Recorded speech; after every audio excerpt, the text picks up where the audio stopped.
Christianity was once like a Mustang running free across open plains, has now become something tamer over time, resembling more of a loyal pet, familiar and comfortable. The journey from wild passion to gentle companionship began with the Roman Empire capturing it. The history of institutional Christianity can be viewed through a compelling, if critical, analogy: the taming of a wild Mustang. This framework traces its journey from a revolutionary movement to a structured establishment often aligned with state power. The wild Mustang, the early church. The early Christian movement, as detailed in the Acts of the Apostles, was the wild Mustang.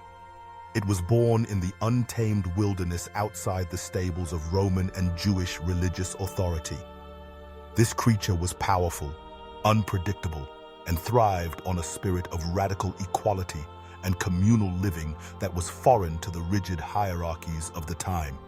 Its energy was its message, which spread like a wildfire across the plains of the Mediterranean.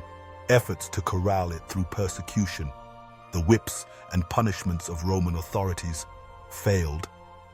The apostles and martyrs couldn't be controlled.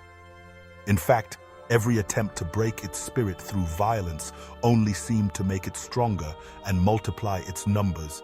As Tertullian famously wrote, "The blood of the martyrs is the seed of the church."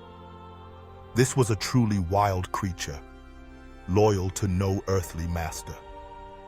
The corral, the Roman Empire's embrace. If you can't break a Mustang with force, the next step is to lure it into a corral with the promise of safety and sustenance. This was the strategy of the Roman Empire under Emperor Constantine. After centuries of failing to crush the church through persecution, Rome changed its tactics. The Edict of Milan in 313 AD didn't just end the punishment, it offered the Mustang a golden enclosure. The church was given status, wealth, and political favor. This act of hijacking successfully corralled the wild creature. Instead of fighting the empire, the church leadership was now intertwined with it. The untamable spirit that thrived on the margins was brought into the very center of power. The wild horse had been caught. The saddle and bridle, papal authority, and corruption. Once a Mustang is in the corral, the taming begins. This phase corresponds to the rise of the papacy in the centuries following the fall of the Western Roman Empire. A complex system of control, the saddle and bridle, was developed to manage the creature. The saddle was the rigid institutional hierarchy and canon law that structured the church, weighing it down with worldly power, land, and politics. The bridle was the claim to absolute doctrinal authority, allowing the popes to steer the faith. This control was, at times, used to accumulate wealth and power, leading to periods of greed and decadence, such as the selling of indulgences. Martin Luther's Reformation was the Mustang violently bucking against its rider. He saw the saddle of institutional corruption and the bridle of false interpretations and tried to throw them off, seeking to return the horse to its original, untamed state. The new master, the British Empire and state churches. The Reformation, however, didn't necessarily set the Mustang free. In many places, it just changed masters.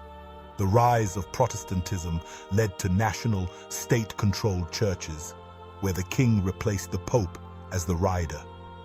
This is where the British Empire and King James III enter the narrative. By commissioning an official, state-sanctioned English translation of the Bible, the monarch seized control of the very source code of the faith. This act could be seen as a form of dissecting and editing the religion itself. The new master was ensuring the horse would respond only to his commands, solidifying control over its mind and spirit. The wild oral tradition and diverse texts of the early church were now standardized and bound in a book authorized by a king. The docile horse. The church as a lackey. The result of this long, centuries-old process of taming is the docile creature of the modern era.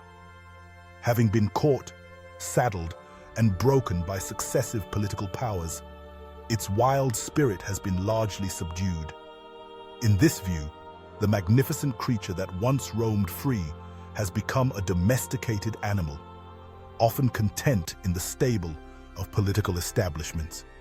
Instead of challenging the powerful, it often serves them, becoming a lackey of politicians that provides moral comfort to the status quo rather than the prophetic disruption of its youth. The untamed Mustang has become a reliable beast of burden for the state.